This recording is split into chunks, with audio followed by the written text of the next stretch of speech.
Hi, this is Andrew, and you're listening to the first episode of Knott, a podcast.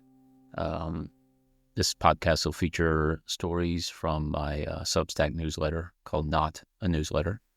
Title of the story today is I Finally Lived Out the Plot of an Andy Griffith Show episode.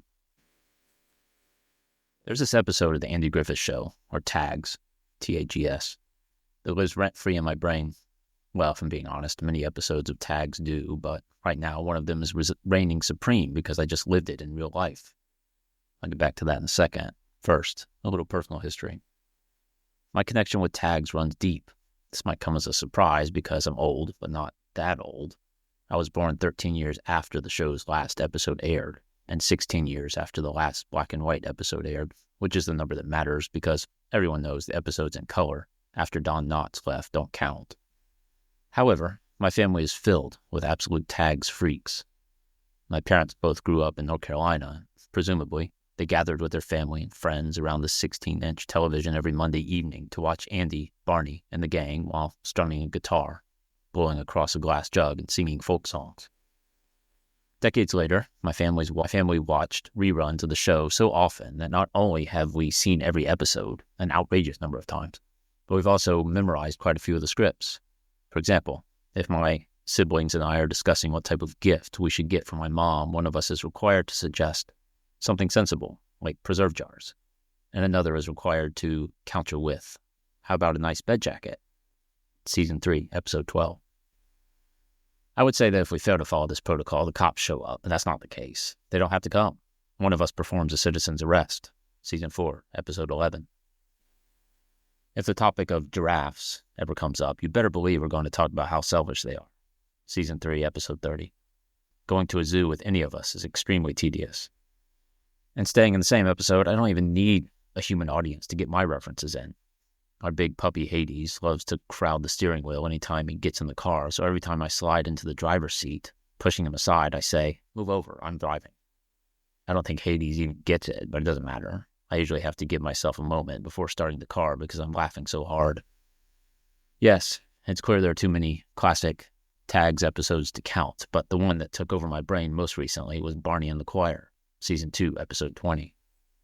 As I'm sure you all know, that's the one where Barney joins the church choir, and it turns out he has a terrible singing voice. To avoid hurting his feelings, Andy devises a plan to give Barney a solo and convince him that he needs to sing in an almost inaudible whisper because the special solo microphone is extremely powerful. Meanwhile, another member of the choir sneaks backstage and sings the solo on a live microphone. When Barney hears his deep, powerful voice reverberating through the concert hall, hilarity ensues. If you want to check out that video clip, you can visit my Substack in the show notes. There are quite a few glaring plot holes in the episode. Perhaps most significantly, has Barney never heard the other guy sing before? But the performance by Knott, no relation, is remarkable, and I legitimately laugh every time he starts, quote-unquote, singing. Anyway, I love this episode. Not only is the humor amazing, but the fact that Andy and everyone else went to such lengths to protect Barney's feelings so sweet. Feels like something I would do. Well, if it didn't take so much effort. I think a little piece of myself has always harbored some degree of disappointment that I would likely never experience this episode in real life. I mean, it's pretty unlikely, right? I'm not in a choir. I'm not even sure they use special solo microphones anymore. It's all AI now.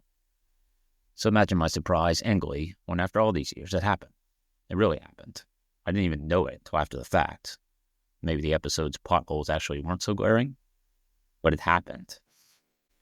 I was seated in the middle of a crowd in an elementary school multi-purpose room on a cool December evening, peering between heads, trying to get the perfect video of my fifth grader playing the viola at his winter concert.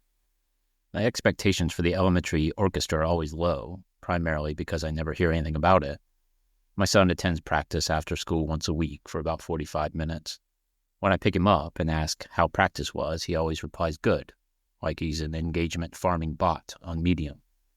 He almost never takes his viola out of its case at home. I'm not entirely sure the case even opens. It might not even be a real case. For all I know, it could be cake.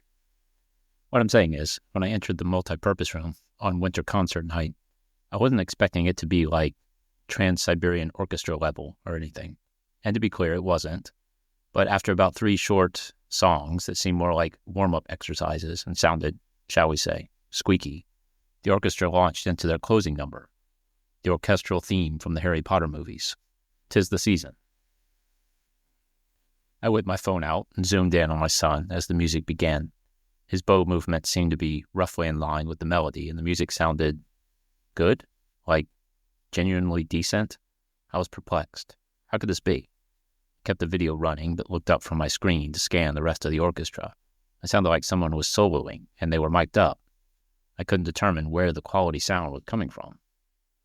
I looked back at my phone screen. My son was still sawing away on the viola. A wave of thoughts flooded my brain. Wait, was he the soloist? Had I been totally sleeping on his musical genius? Was my kid up there absolutely killing it? The song ended. We all clapped. I was practically beaming. The orchestra received a partial standing ovation.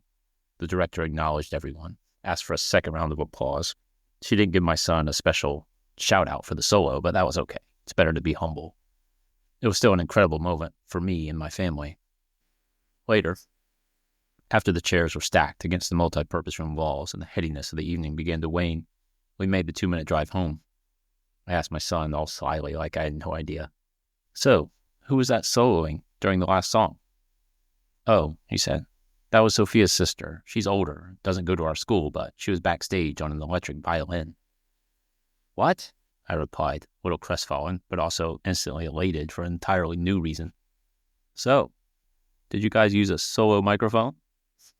The gleam in my eye was unmistakable. Nobody in the room had any idea what I was talking about, but I quickly explained it. The best jokes are the ones you have to explain. Pulling out my phone, getting ready to fire up YouTube, I asked my wife if I'd ever shown her that episode of Tags. Season 2, episode 20, Barney and the Choir. She hurriedly said that she thought I had. She got those words out so fast, you would have thought I was reaching for a bomb instead of a YouTube clip. I shoved my phone back into my pocket and decided to describe the scene instead. My words painted a picture. Everyone was thrilled, most notably me. Of course, I then had to share this discovery with people who would truly appreciate it. I texted the video I took of the final song to my mom and my brother. I remarked how classic it would have been if my son's eyes would have gone wide with surprise when he started playing those first notes. My mom replied simply, "That's hilarious." Yes, thank you, it sure was. Long live the Andy Griffith Show. Long live the solo microphones. Long live obscure legacy TV references that hardly anyone gets. My hope for all of you this holiday season is that you, too, get to live out your dreams. Because when it finally happens, it's more magical than a visit from Count Isfantelecki. Season 5, Episode 14. Yeah, the wheels were starting to come off at this point, but nothing lasts forever. Thanks for listening to Knott, a podcast.